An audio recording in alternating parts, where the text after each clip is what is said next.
This is CBC Nova Scotia News. Halifax trapped. New research shows how long it could take to evacuate the peninsula when disaster strikes. Tax hike. HRM raises property taxes for residents by 9.5%. And Saucy Shore. Mystery bags of Big Mac sauce wash up along the Bay of Fundy. Our latest system continues to track in with significant freezing rain across the northeast tonight and into tomorrow. Showers across the southwest. Your full forecast is coming up.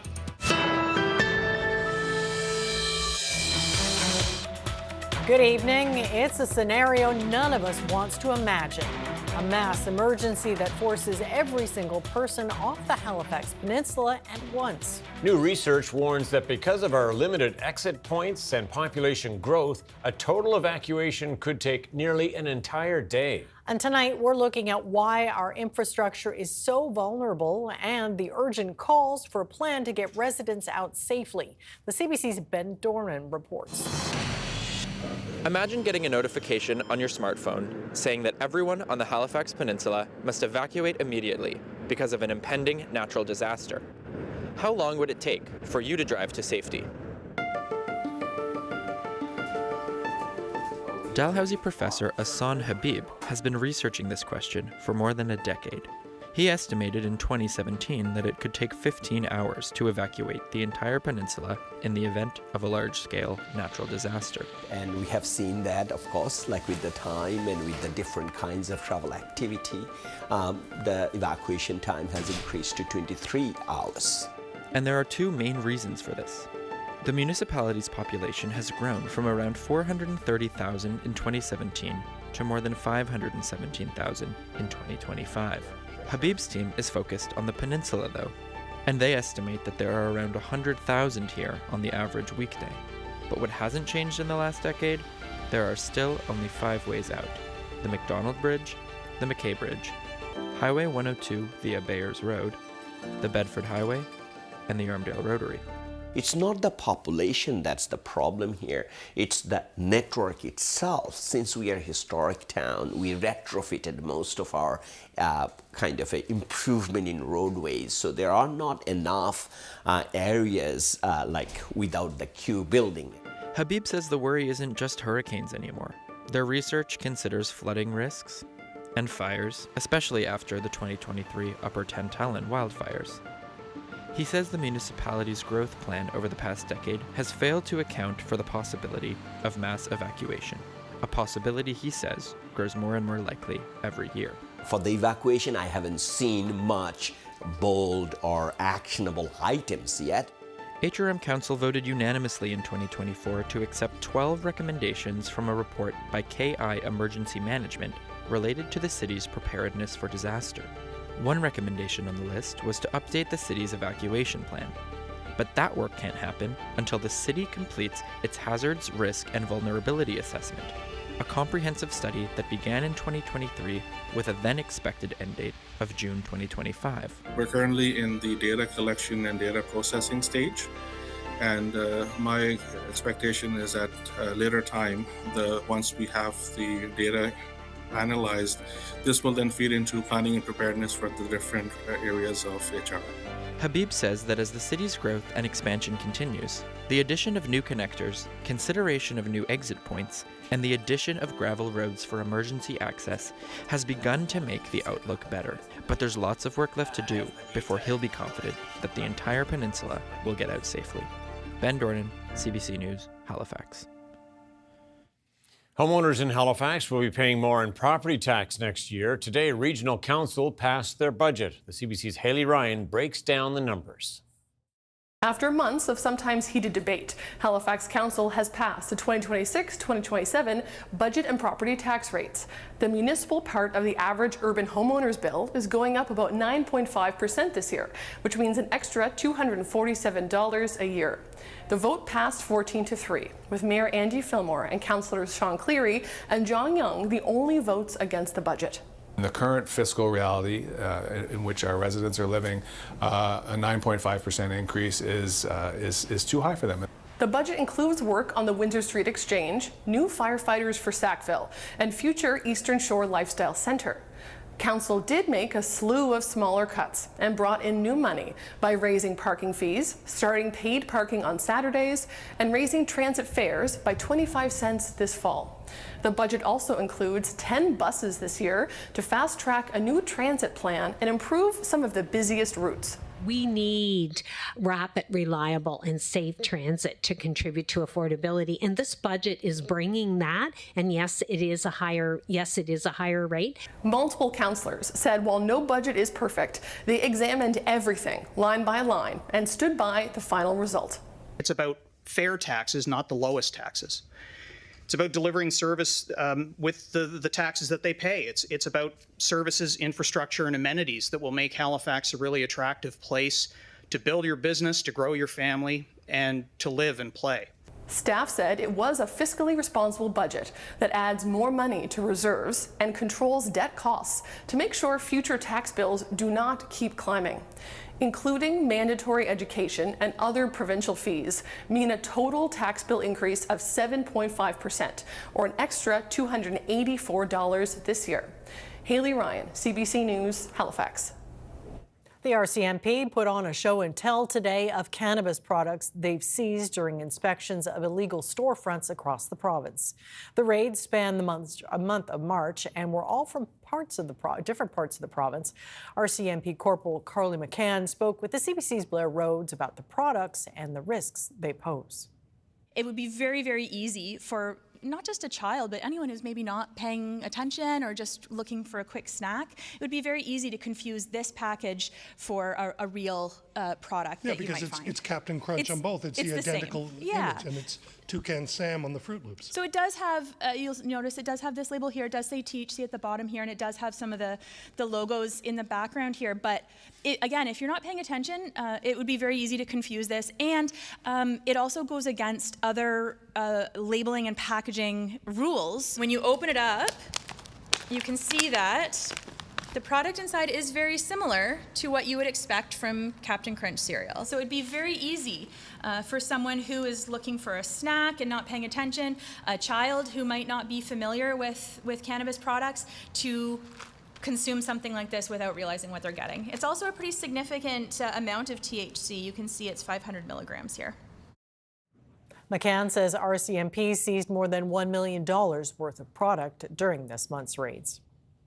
The NSLC reports it sold $6.7 million worth of U.S. products in its third quarter. It follows the province's announcement in December to resume sales of existing product inventory, which had been paused since March of 2025 in response to U.S. tariffs. Profits from the sales will go to Feed Nova Scotia and other community food organizations. Total sales at the NSLC from September to December were up 2.3% to $236.2 million.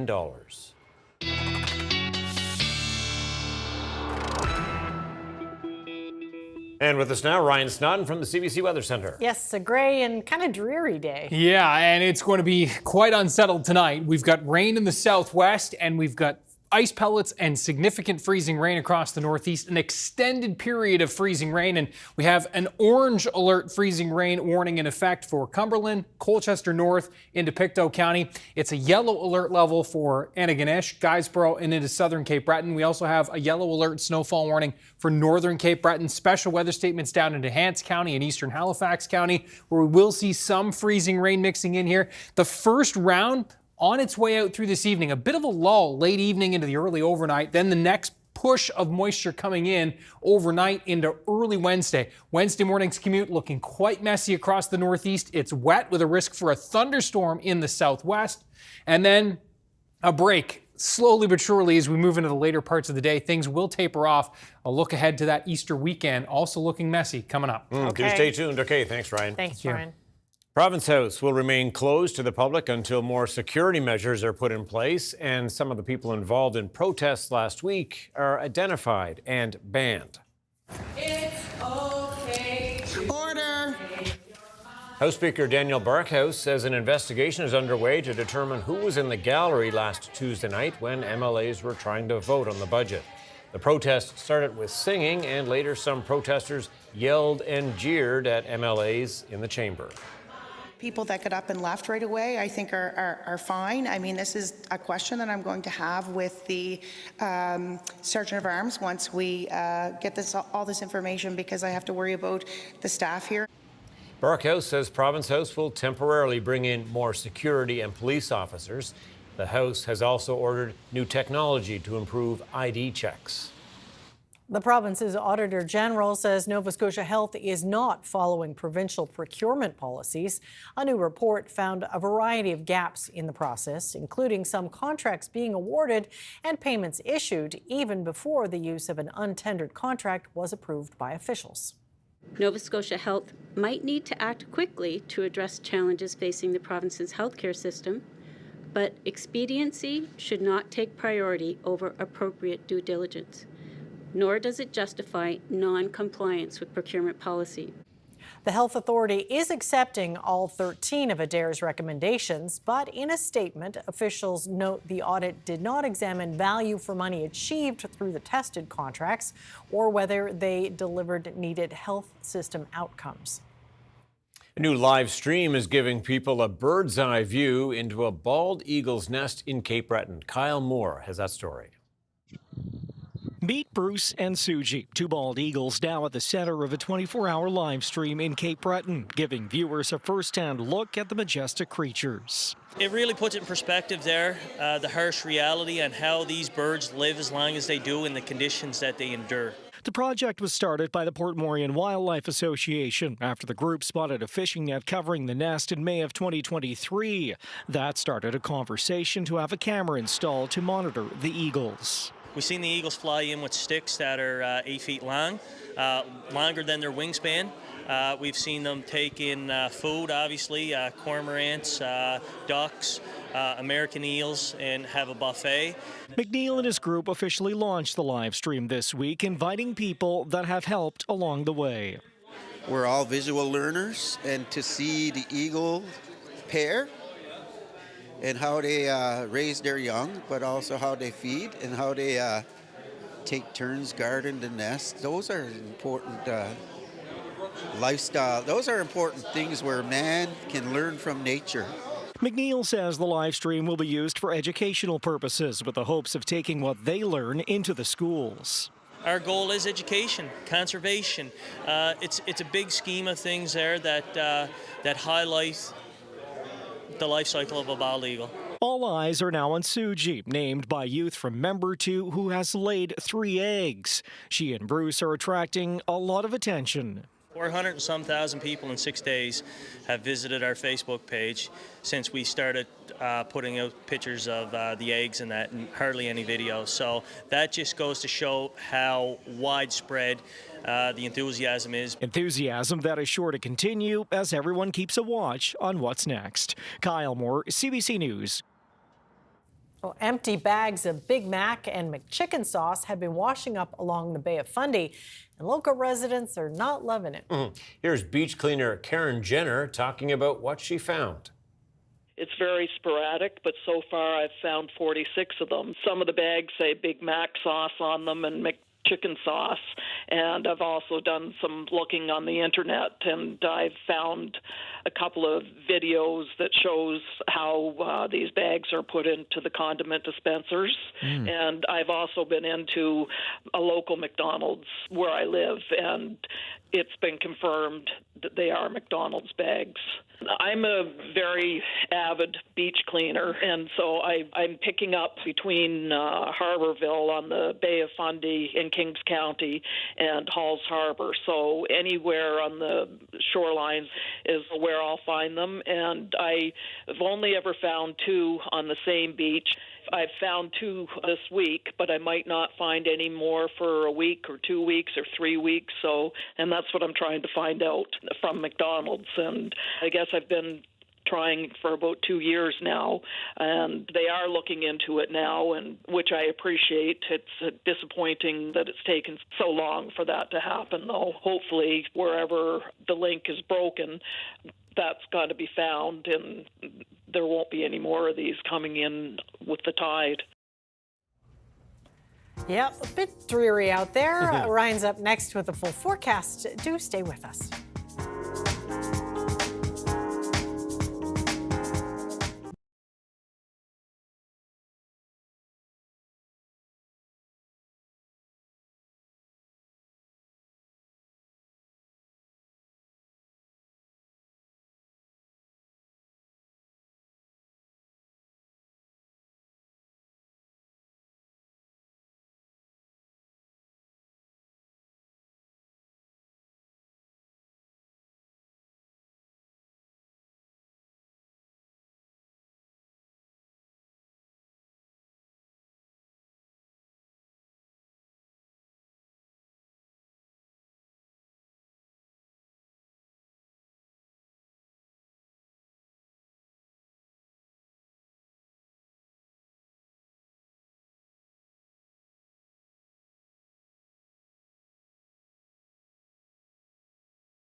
All right, we saw the picture there before the break. Damp day indeed, and another bit of messy weather on the way. Yeah, and it's not just one and done either. No, we're going to three-peat with this messy mix.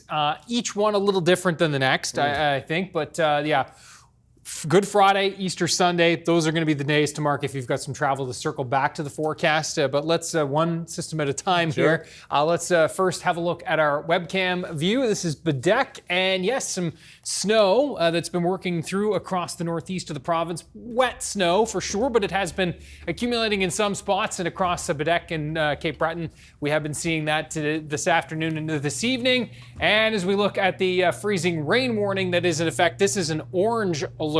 Freezing rain warning in effect for Cumberland, Colchester, and into Pictou County. This is where we're looking at it likely extending a little bit longer. Environment Canada talking about 10 to as much as 14 hours of freezing rain. Looks like 8 to 10 is a safe bet here, and yeah, some models extending it is as much as 12 to 14 hours. The yellow alert is Antigonish, Guysborough, and into southern Cape Breton here, 8 to 12 hours possible for freezing rain. And all across the Northeast, this is where that power outage risk is going to be high.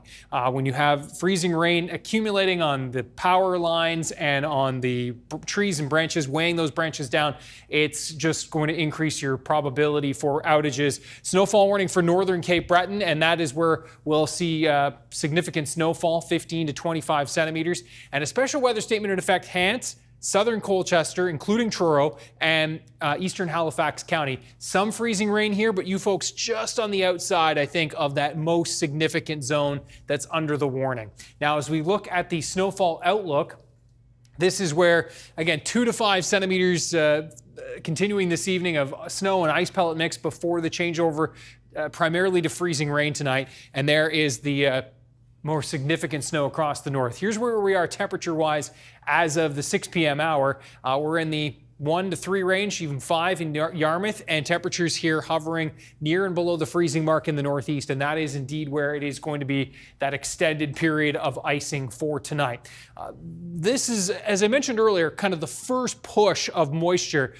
When we look back, this is that secondary push that's coming out of the Great Lakes into the northeast parts of the U.S. That's going to move through later tonight into tomorrow morning. That's going to be the more significant push of moisture, which will bring not only the significant ice in the northeast, but also the risk for thunderstorms in the southwest, and rainfall totals here across the southwest of the province in the 10 to 20, even 30 millimeter range. So there goes that first round one. We kind of wait with a bit of a lull late evening into the early overnight, and then here comes that secondary push by the time we get to 6 a.m. Really not a fun drive tomorrow morning across the northeast of the province. Highway 104 and into Cape Breton.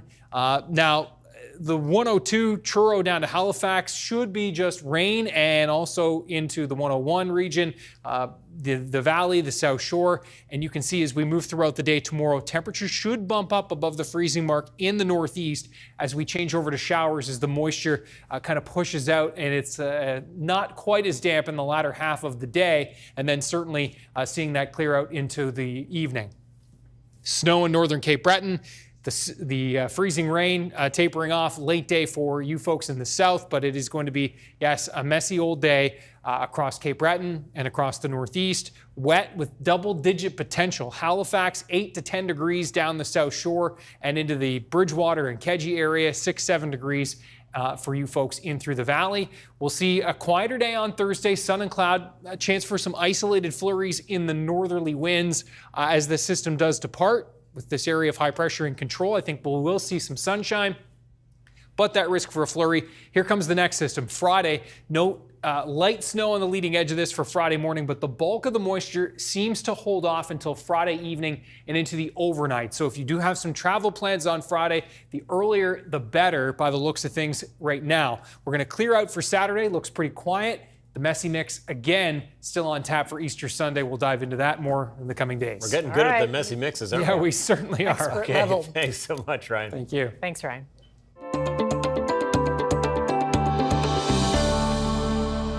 Well, PEI potato farmers are facing a new challenge this season. It's the growing popularity of GLP-1 drugs like Ozempic and our changing eating habits. The CBC's Nancy Russell explains. PEI potato farmers have something new to think about as they plan for their 2026 crop. Food industry analysts say weight loss drugs are taking a big bite out of sales of many food products, including salty snacks like potato chips and French fries at restaurants. An impact estimated at more than $3 billion a year. Almost 1.8, 1.9 million Canadians are actually now using a GLP-1 drug, which is the equivalent of the population of New Brunswick and Manitoba combined. A national survey released in November 2025 reported more than half of the consumers on weight loss drugs say they are eating less, 27% are going to restaurants less often, and almost 20% are buying fewer groceries, cutting into sales of products made from potatoes. People are going to the restaurant, but they're not eating as much. They're not eating the extras. And French fries are often seen as extras. People in PEI's potato industry have been following the news around GLP-1 drugs. I think we would be naive to ignore it. Jennifer Harris says it's important for her industry to get out their message about the nutritional value of potatoes. They get a bad rap, unfortunately, and they actually are packed full of nutrients and minerals. And Harris says there is even some protein. 3 to 5 grams of protein in a medium-sized potato, again, depending on the size. Charlebois says it will be important for the potato industry to pivot, as other sectors in the food industry are already doing. We are starting to see chains, restaurant chains, offering GLP-1 friendly menus. I think the industry will actually have to figure out a reason to get people to reconsider potatoes. Charlebois says the number of people using the weight loss drugs will increase once more affordable generic versions are available. That's expected later this year. Nancy Russell, CBC News, Charlottetown. Coming up, we talk taxes with Halifax Mayor Andy Fillmore as City Council approves its final budget.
Budget season has been a tough one at HRM City Hall. Money is scarce as the city tries to wrestle expenditures in an attempt to reduce residents' tax bill. Now, council has settled on a tax hike of 9.5%, an increase. Mayor Andy Fillmore with us now to discuss this and much more.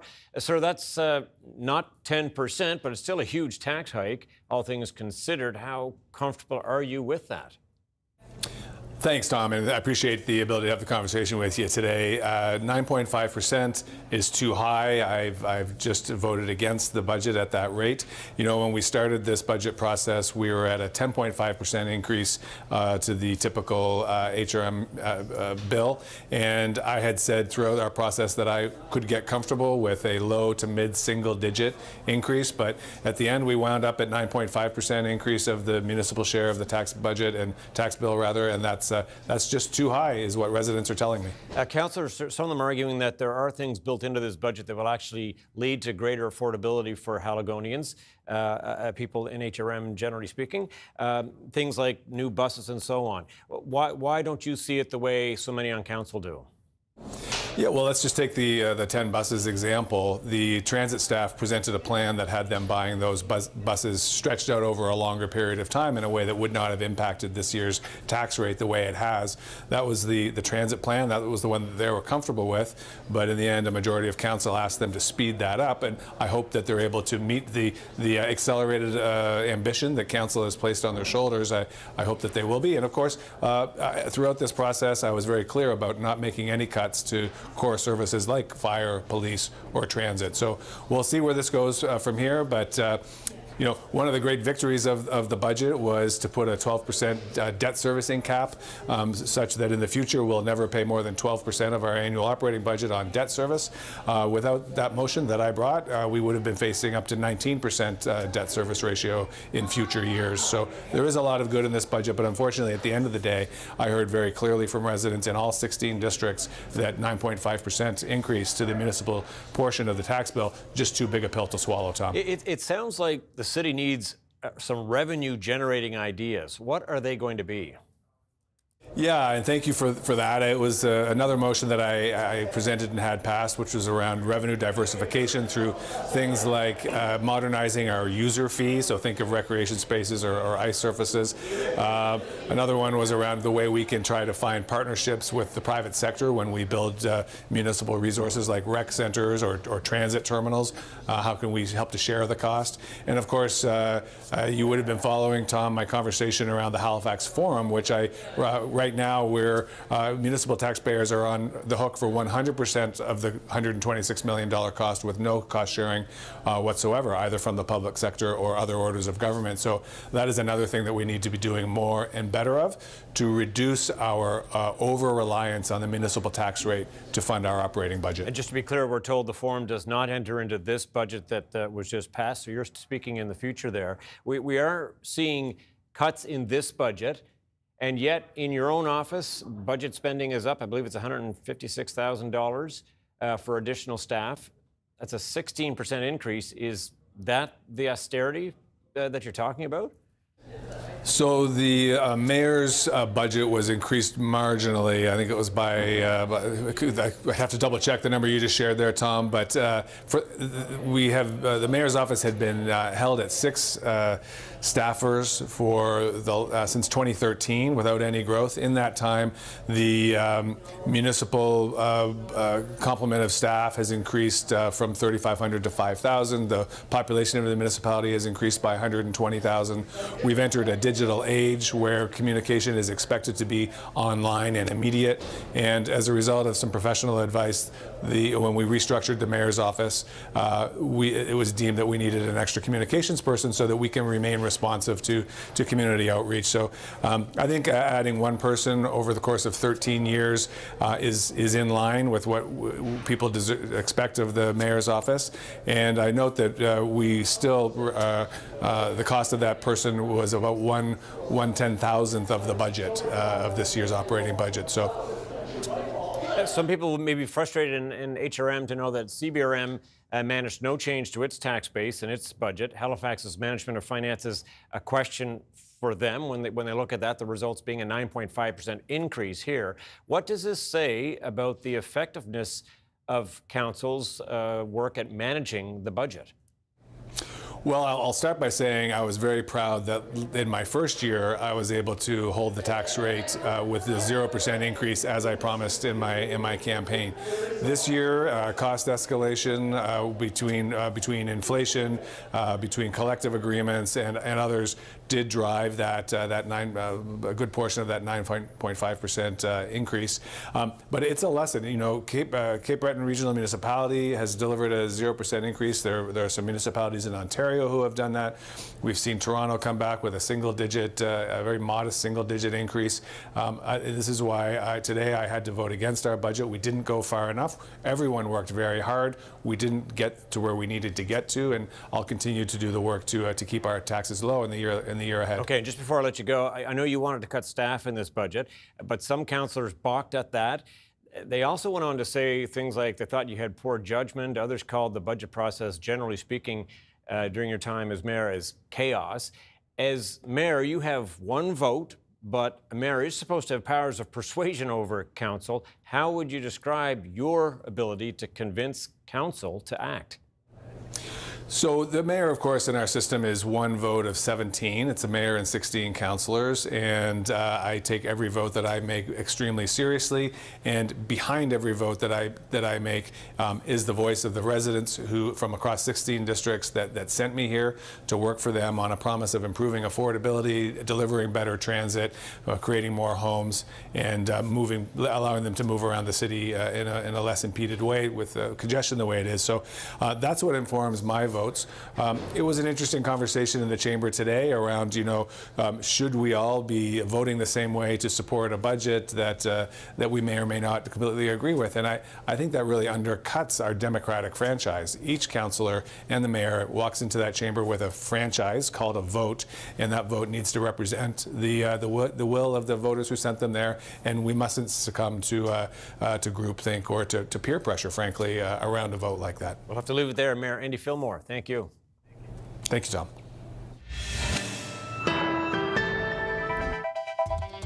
Coming up just days after his son won the leadership of the federal NDP, former Canadian ambassador and politician Stephen Lewis has died.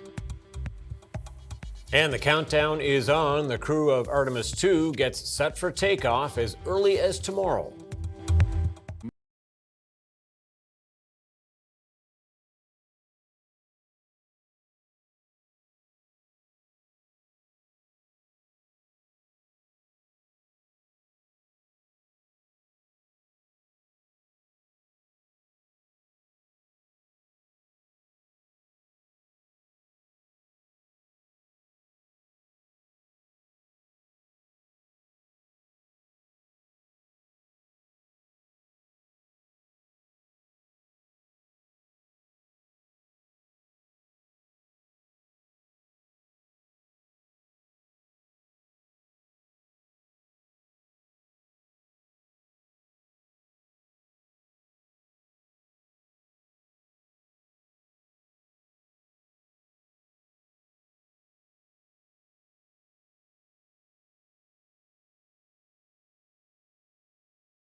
Welcome back. The war with Iran seems to be pulling the U.S. and Europe even further apart. President Donald Trump and his Secretary of War are now both openly deriding some of their traditional allies. They are suggesting there may be payback for not doing more to support Washington's mission in the Mideast. Megan Fitzpatrick reports. President Trump is lashing out at European leaders, saying they aren't cooperating enough with the American and Israeli-led war in Iran. Writing on his social media platform, Trump accused France of preventing Israeli planes from flying over its territory. France has been very unhelpful, Trump wrote, and the USA will remember, he vowed.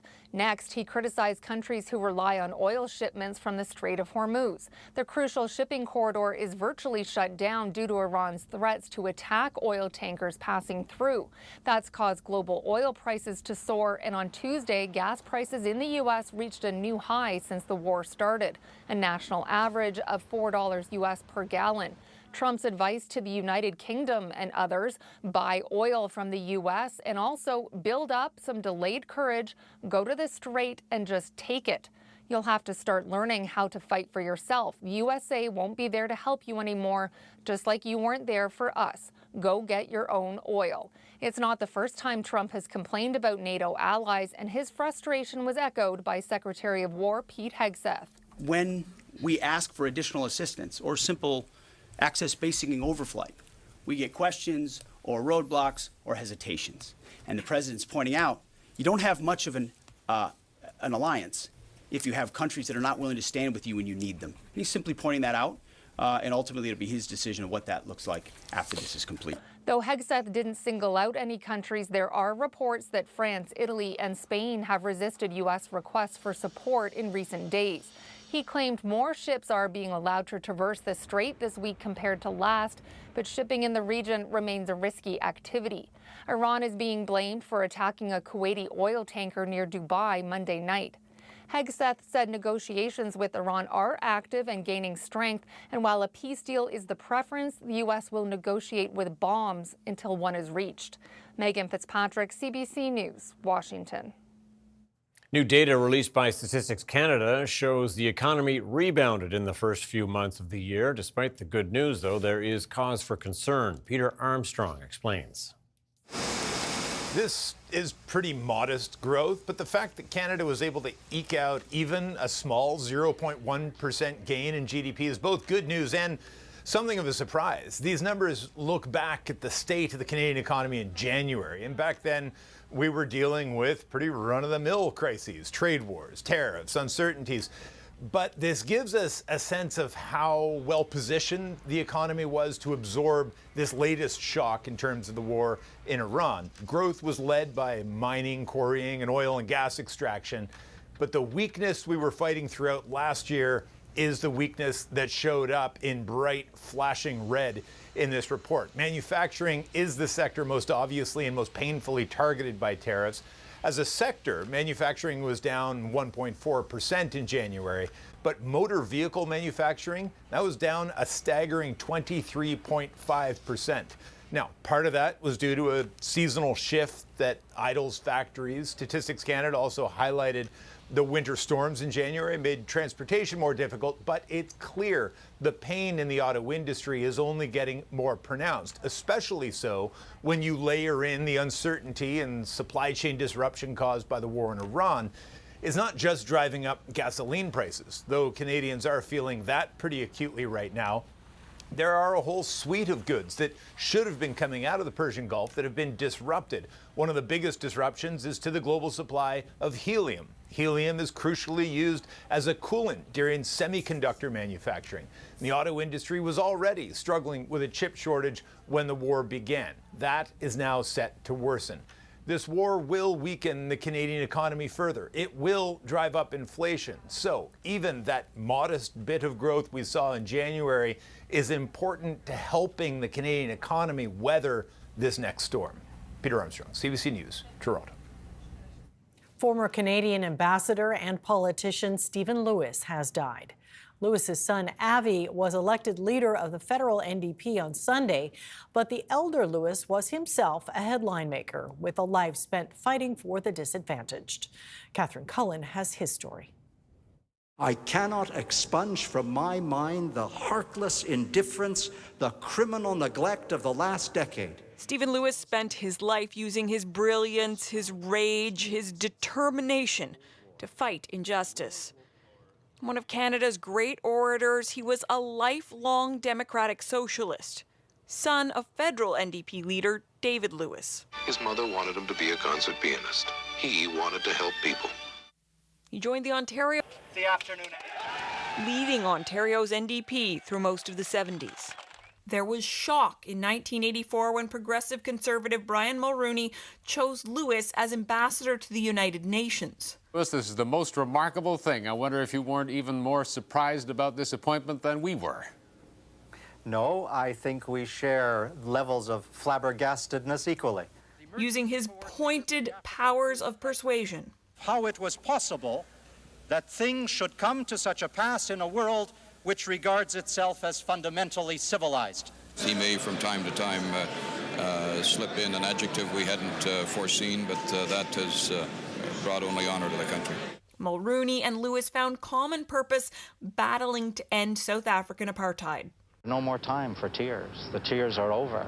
We're just waiting as we sit on top of this volcano for the whole thing to blow up. Lewis would later call that fight a moment he would forever value.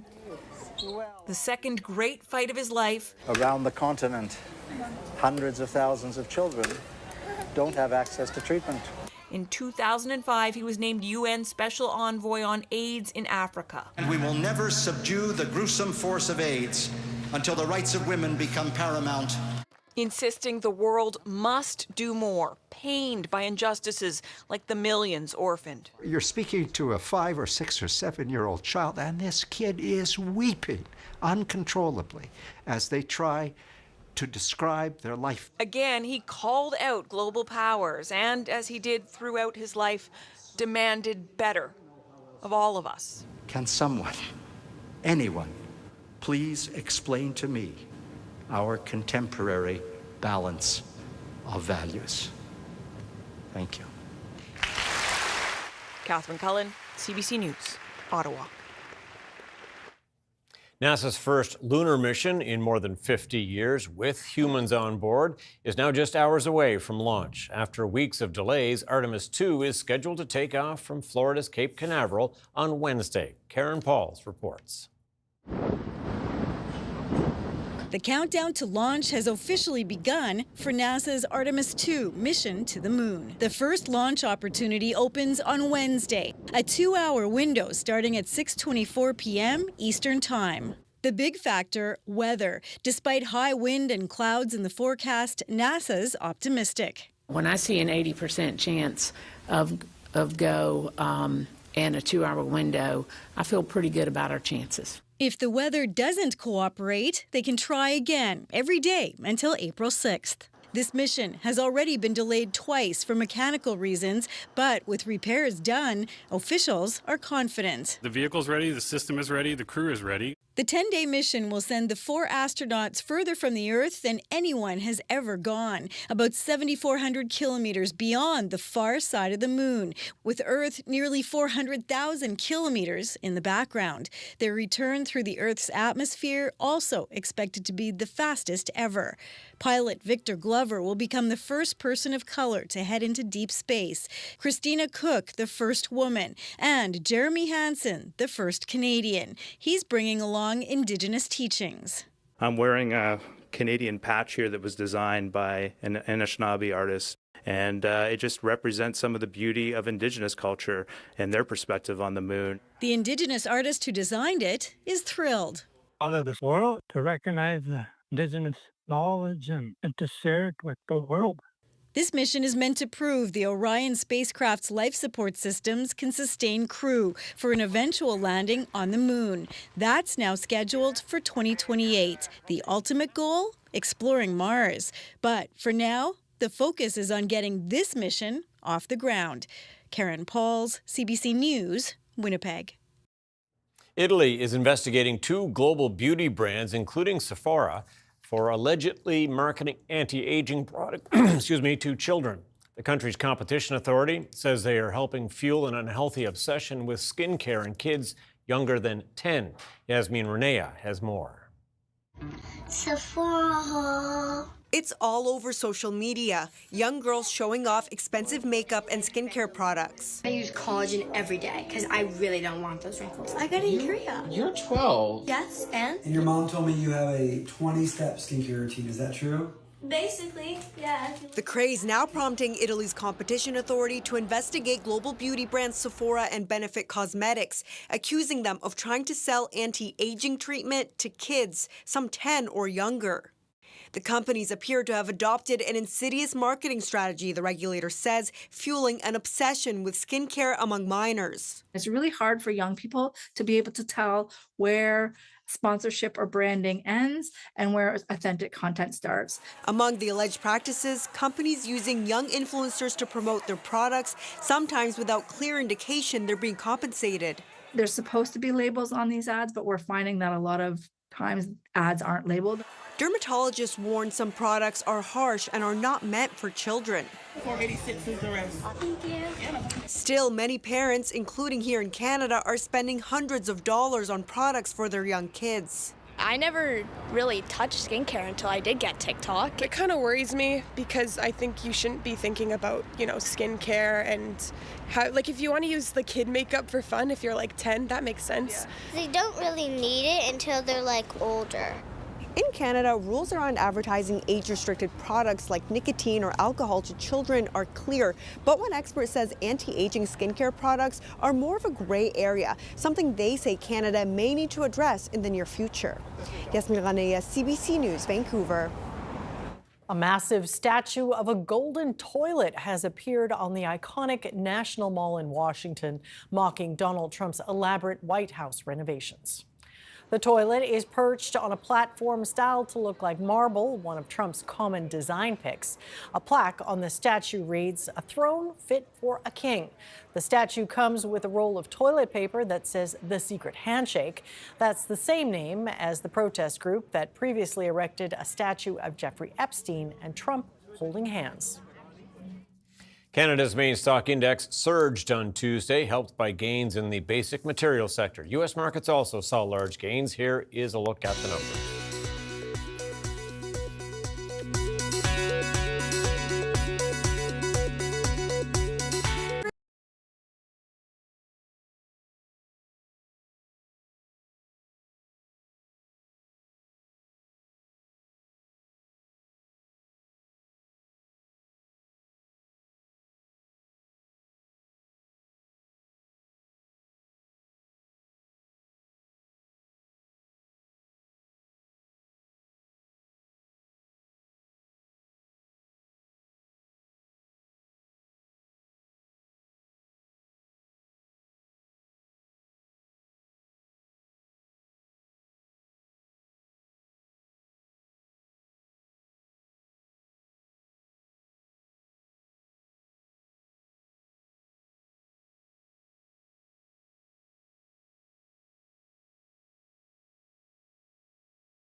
All right, it's gloomy weather. We need a cheer me up picture. Let's see how Ryan does tonight. Signs of spring, right? You're promising us those. That's right. And the folks are still delivering at home. Okay. So keep them coming. And the signs of spring are going to be a little tougher to come by over the next couple of days.